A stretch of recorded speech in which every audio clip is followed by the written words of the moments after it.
Hello. Welcome to another episode of the Lacey Biller Show. I'm Lacey Biller, and I'm glad you're here.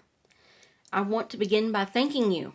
Um, you know, all the kind words, all the comments, all the support, asking when the next episodes are going to be out, making sure to share with your family and friends. Every bit of that helps, especially at the time that a podcast is so new. It helps more than I could tell you, and I appreciate it more than I could tell you. You are the critical ingredient in this because without you, this is me sitting alone in a room talking to a microphone. Context is everything. So thank you guys. I appreciate you guys so much. So here's how I'm planning to cover today's episode. I'm planning to talk about three things. Of course, we're going to begin by talking about the big topic of the day, which is that earlier today the Senate voted not to convict Donald Trump on the articles of impeachment they were considering on his behalf. This is a historical moment, and as such, I want to talk about it. So we're going to talk about that for a few minutes, short and sweet. Then we're going to move on to UFC 247. UFC 247 is happening this Saturday, and there are two fights I want to talk about a little bit. Of course, we've got our main card. We've got the show being headlined by Dominick Reyes taking on John Jones for the light heavyweight belt. And then as our co-main, we've also got Valentina Shevchenko, who is taking on Katlyn Chookagian. Katlyn's trying to take the flyweight belt from Ms. Shevchenko. So we're going to talk about those two fights, and then we're going to finish up today's episode with a upcoming show that Comedy by the Bridge is putting on, and I've got a hookup coming for you. So stay tuned for that. Super excited. But we're going to start. I'll start with a reminder. Check the show notes down in the description.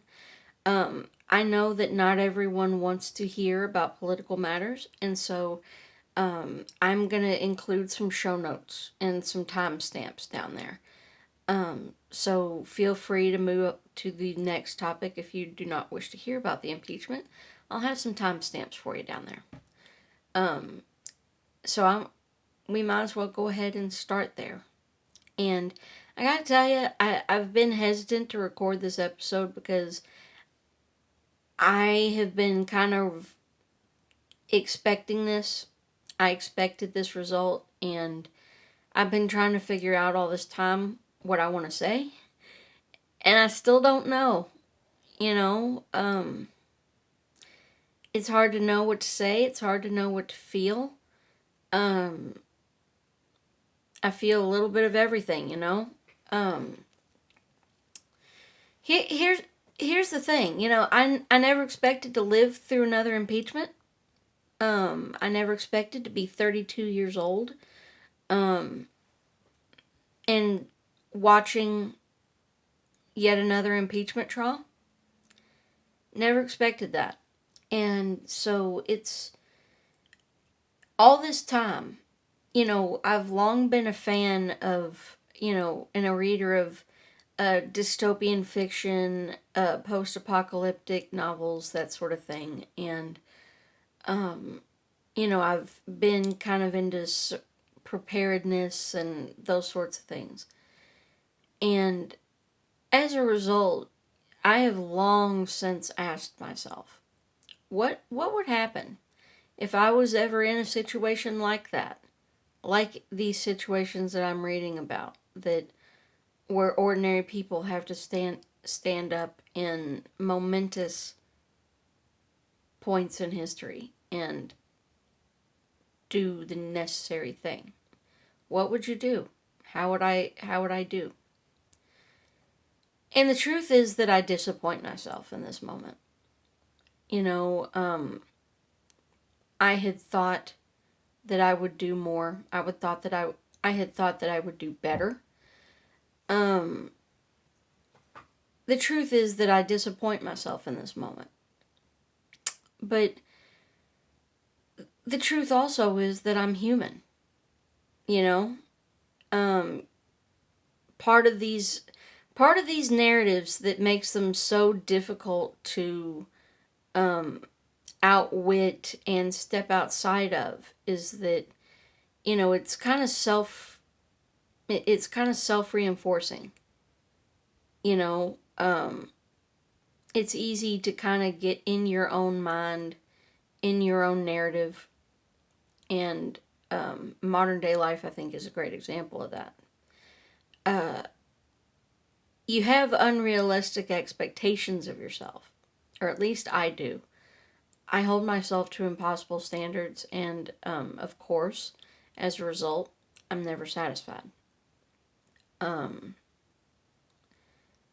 so, part of trying to learn how to be a better woman and be a better adult and all of that is learning how to be more realistic with my expectations, both of myself and those around me.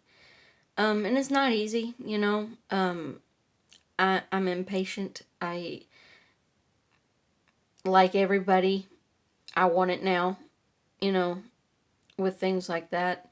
I don't give myself the necessary, reasonable amount of time to learn and to grow.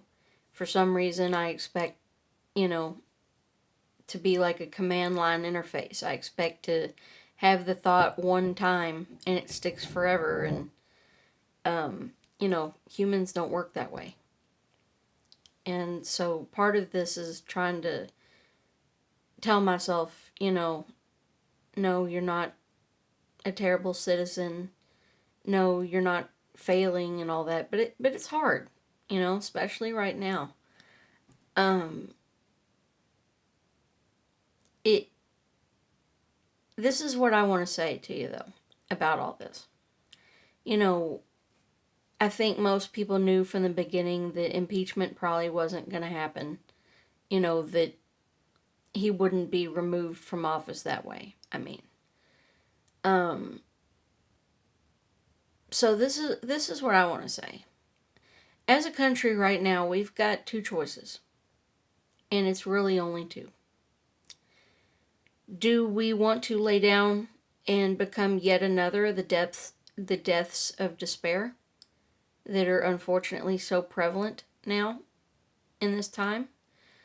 Or do we want to stand up and remember what it feels like to be an American and embody who you are and stand up and stand to fight for who you are and what you feel and what you believe in? That is what America is. Um, and so we're at a difficult time here. And words fail me. And it annoys me that they fail me because I've been trying to figure out for months what I was going to say.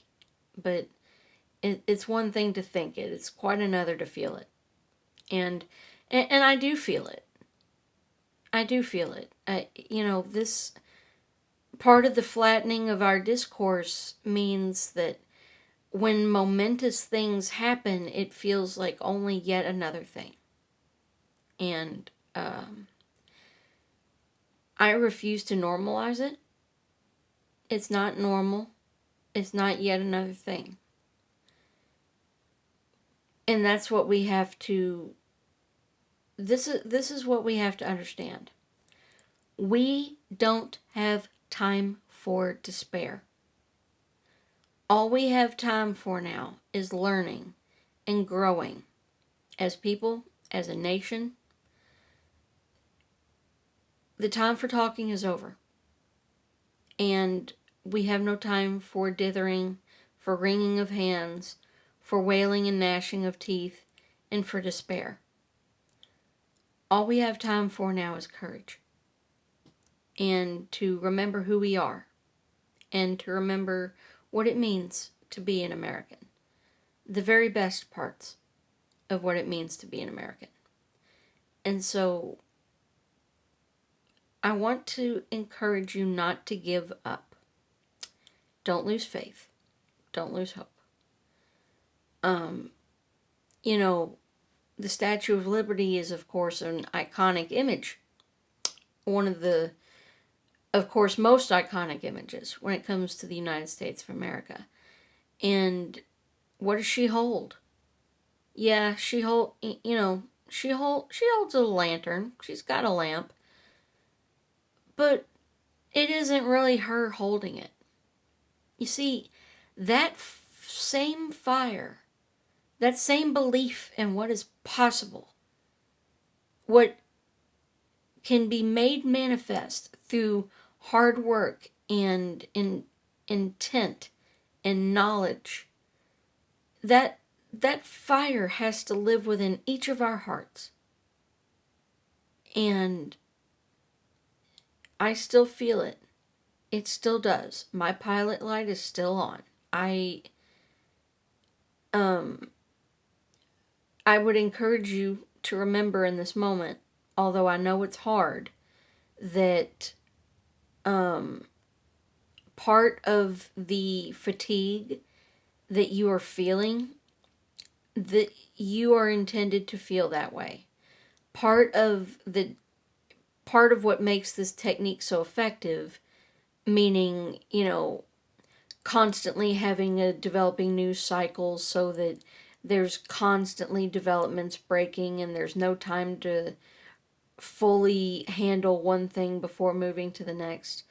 That is a very intentional technique, and it is meant to facilitate a deadening of the soul. Don't give in. It's what they want.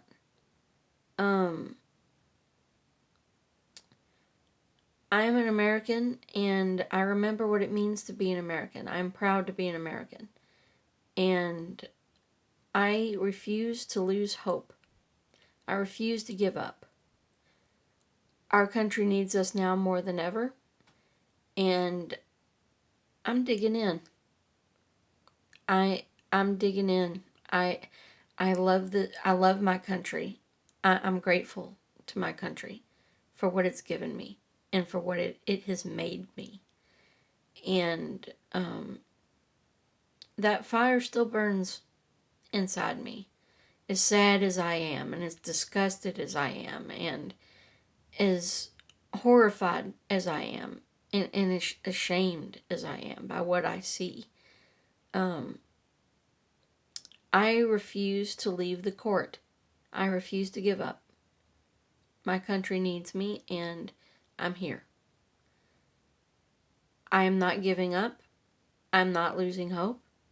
And I would encourage you not to lose hope either. Our country needs us now more than ever. And it's time to do as best as we can to live up to our image that we always had in our minds of what we would do and who we would be. And yeah, some of that is unrealistic. And here's the thing about that. To be an American means every American's got a little bit of John Wayne in them. Just a little bit. Some of us more than others. But everybody's got at least a little bit. There are times that it is imperative that you put some steel in your spine and have a stiff upper lip and maintain morale and conduct yourself in a certain way in the face of danger. And make no mistake that we are in danger. Not only in the obvious way, but in so many ways. But the thing is that we cannot lose hope. I will be here, and I will see you when you get here. I will have a shovel for you and a Gatorade. I have to say I'm a little bit uncomfortable talking about this. I I understand that it's a painful subject, for so much of the country. It is for me. Um, I it's hard to talk about it without, you know, when you live in a society where no one agrees on truth and on the nature and the importance of truth. It's hard to approach things when you can't agree on first principles.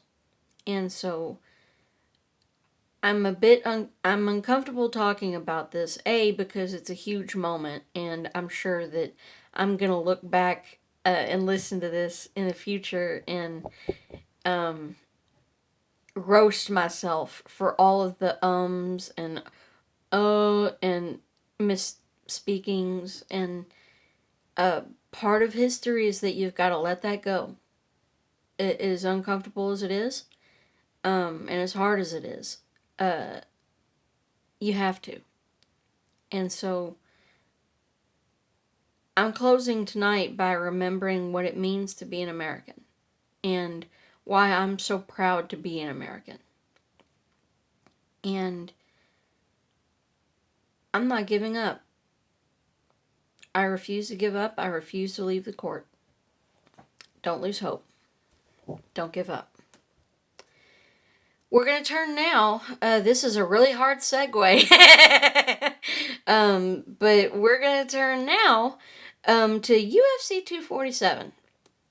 So we've got UFC 247 coming up this Saturday, February 8th. And so we've got as our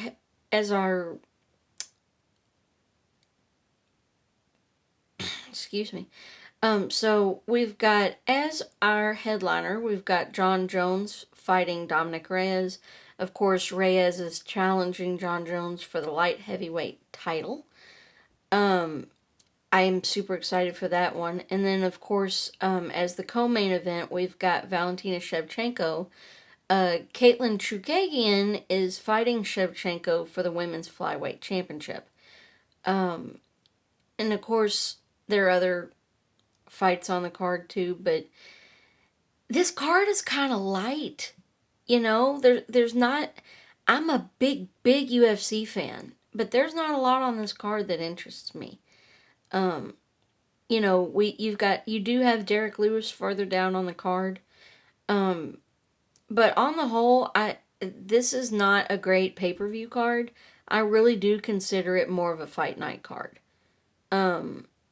As much as I'm happy that Valentina Shevchenko and some of the others can get that pay-per-view money, as a viewer, I am somewhat displeased because that this is a light card, and especially for a pay-per-view, it really should be free.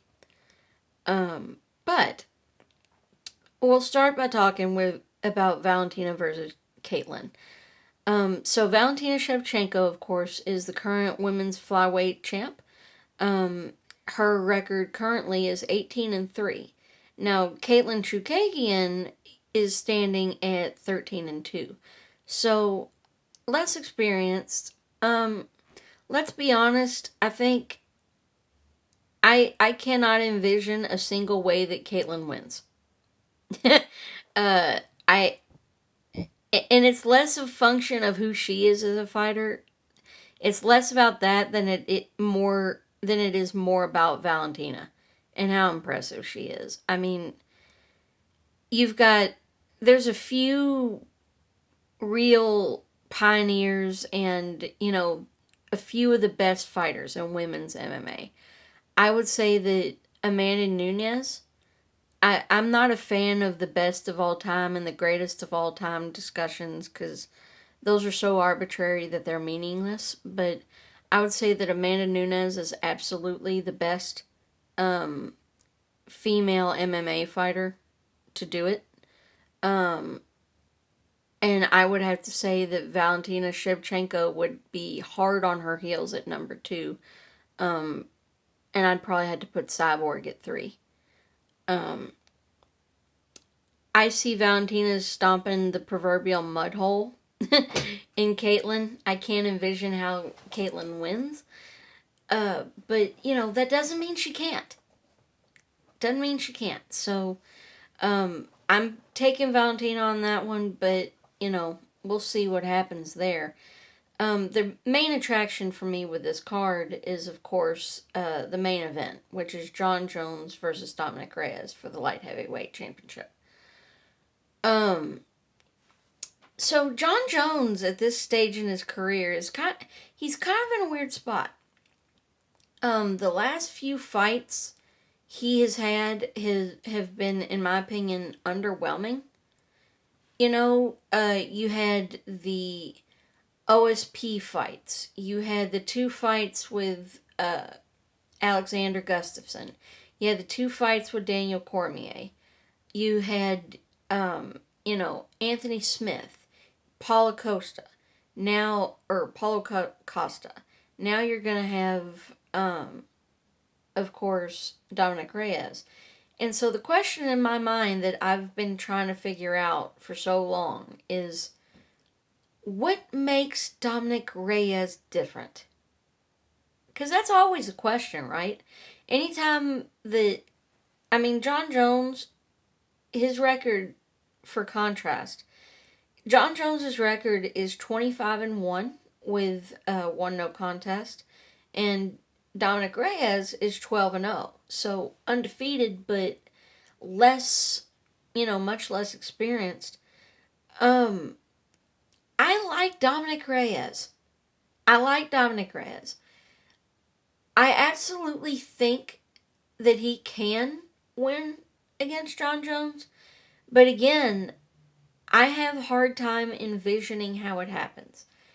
The question with Jon Jones, the question with him in the last few years has been, is he really slowing down? Or is it that he's one of those fighters that fights to the level of their opponent? My opinion is that he's one of the latter. Daniel Cormier is one of the best to ever do it. I have to say I was heartbroken that Daniel lost those fights. And if you have not seen the first fight between Jon Jones and Alexander Gustafsson, do yourself a favor and fix that. Because that was an amazing fight. I had that fight just about even until late in the fight. Jon Jones hits him with a spinning elbow on the forehead, and after that it was not close. I had it just about tied, and after that, Gus never really recovered. So if you've never seen that fight, that's the sort of thing that Jon Jones is capable of. And even against, Daniel Cormier, Olympian, one of the best to ever do it, he was able to get a takedown on Daniel Cormier. That's not a thing, really, for Daniel, being an Olympian and all. So that's always been the question. Because with Dominick Reyes, I think he can win, but the question for me is how? Because I would think that I would expect Jon to be better on the ground. Dominick Reyes has great striking, at least, in some capacities, as evidenced by his many KOs. But the thing about that striking is that you have to be in a position to take advantage of that striking, which means one of 2 things. Jon Jones, he's either gonna have to, basically, if he uses that striking effectively, it means Jon's gonna have to be out of position, which means either that he is gonna be caught in the middle of responding to something Dominick is doing to him, or it means that he's lost a step and will be vulnerable to attacks by people like Dominick Reyes that he would not have been necessarily in the past. I have heard people saying kind of erring on that side that they think that, um, he is more in the decline part of his career. I'm not so sure, but I know that Paulo Costa blew out absolutely everything in his knee, both knees. He trashed his knees. Had you know is still taking time off to try to rehabilitate them, and he had two rubber bands for knees. And John Jones, one of the best MMA fighters alive, couldn't finish him. That there's playing with your food and then there's slowing down. I was more of the opinion that he was playing with his food until that performance. Um, that fight was really close up until the end. I mean, that that was easily the best John Jones fight since Alexander Gustafsson, uh, the first fight. So I think I'm not sure what it is that I find there's something compelling about Dominick Reyes for me, and I'm not sure what it is. Um, I do absolutely think he is capable of winning. The question really though, it's less about him and more about John Jones. Um, what state does he show up in? I I'm gonna have to say that I would realistically think that John Jones is gonna win, but it's not out of the question that I'm not sleeping on Dominick Reyes. I think he absolutely does have a chance. Um, but that chance is going to depend on Jones basically being out of position, and I don't, I can't see how that happens. Doesn't mean it can't. That's MMA for you. MMA is kind of the art of forcing those things to happen and then taking advantage of them. And when you're at the physical level that people like John Jones and Dominick Reyes are, you have part of why you have to be that physical is to be able to take advantage of those split second vulnerabilities that you sense in your opponents. So I think that that's absolutely going to be a factor, but I really don't know what to expect, and I'm really looking forward to that fight. So that is this coming Saturday night, of course. That is UFC 247. Um, so we're finally gonna move to our last segment, and I want to talk a bit about an upcoming show that we've got coming up at Comedy by the Bridge in Jeffersonville, and I've got a hookup for you. Here's what we've got. So, Comedy by the Bridge is based out of Jeffersonville, Indiana, and for 2020 they have a new space, and I cannot wait. So they're going to be doing shows at the Arts Center in Jeffersonville. So that's it. The street address is 628 Michigan Avenue. And so Comedy by the Bridge is going to be putting on shows in that space. And I am so excited because here's the thing. I didn't realize until I started doing stand-up comedy how important it is to have a good venue. The audience has got to be able to see, they've got to be able to hear. There's things that have to be in place for performers to be able to do their best and for audiences to be able to enjoy it. And from the beginning, Comedy by the Bridge has been, working really assiduously to, bring those sorts of good venues to the Kentuckiana area. And so we're going to start with our first show of the year on Saturday, February 29th. And it's going to be in that new space, and I am so excited. Let me tell you about this show.